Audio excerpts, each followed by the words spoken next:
Order of visualization. The exercise of the visualizing faculty keeps your mind in order and attracts to you the things you need to make life more enjoyable in an orderly way. If you train yourself in practice of deliberately picturing your desire and carefully examining it, you will soon find that your thought and desires come and proceed in more orderly procession than ever before. Having reached a state of ordered mentality, you are no longer in a constant state of mental hurry. Hurry is fear, and consequently destructive. In other words, when your understanding grasps the power to visualize your heart's desire and hold it with your will, it attracts to you all things requisite to the fulfillment of that picture by the harmonious vibrations of the law of attraction. You realize that since order is heaven's first law, and visualization places things in their natural element, then it must be a heavenly thing to visualize. Everyone visualizes, whether they know it or not. Visualizing is the great secret of success. The conscious use of this great power attracts to you greatly multiplied resources, intensifies your wisdom, and enables you to make use of advantages which you formerly failed to recognize. We now fly through the air, not because anyone has been able to change the laws of nature, but because the inventor of the flying machine learned how to apply nature's laws, and by making orderly use of them produced the desired result. So far as natural forces are concerned, nothing has changed since the beginning. There were no airplanes in the year one, because those of that generation could not conceive the idea as a practical working possibility.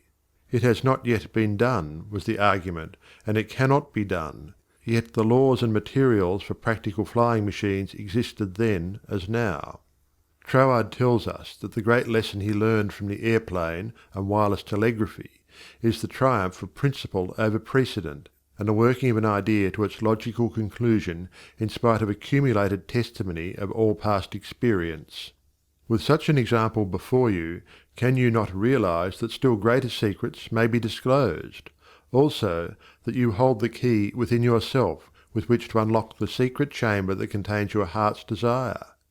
All that is necessary in order that you may use this key and make your life exactly what you wish it to be, is a careful inquiry into the unseen causes which stand back of every external and visible condition. Then bring these unseen causes into harmony with your conception, and you will find that you can make practical working realities of possibilities which at present seem but fantastic dreams. We all know that the balloon was the forefather of the airplane. In 1766, Henry Cavendish, an English nobleman, proved that hydrogen gas was 7 times lighter than atmospheric air. From that discovery the balloon came into existence, and from the ordinary balloon the dirigible, a cigar-shaped airship, was evolved. Study of aeronautics and the laws of aerial locomotion of birds and projectiles led to the belief that mechanism could be evolved by which heavier-than-air machines could be made to travel from place to place, and remain in the air by the maintenance of great speed which would overcome by propulsive force the ordinary law of gravitation. Professor Langley of Washington, who developed much of the theory which others afterwards improved, was subjected to much derision when he sent a model airplane up, only to have it bury its nose in the muddy waters of the Potomac. But the Wright brothers, who experimented in the latter part of the 19th century, realized the possibility of travelling through the air in a machine that had no gas bag. They saw themselves enjoying this mode of transportation with great facility.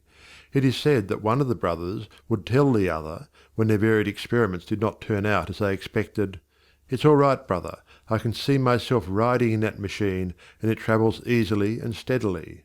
Those Wright brothers knew what they wanted, and kept their pictures constantly before them. In visualizing, or making a mental picture, you are not endeavoring to change the laws of nature. You are fulfilling them. Your object in visualizing is to bring things into regular order both mentally and physically. When you realize that this method of employing the creative power brings your desires, one after another, into practical material accomplishment, your confidence in a mysterious but unfailing law of attraction, which has its central power station in the very heart of your word picture, becomes supreme. Nothing can shake it. You never feel that it is necessary to take anything from anybody else. You have learned that asking and seeking have receiving and finding as their correlatives. you know that all you have to do is to start the plastic substance of the universe flowing into the thought molds your picture desire provides.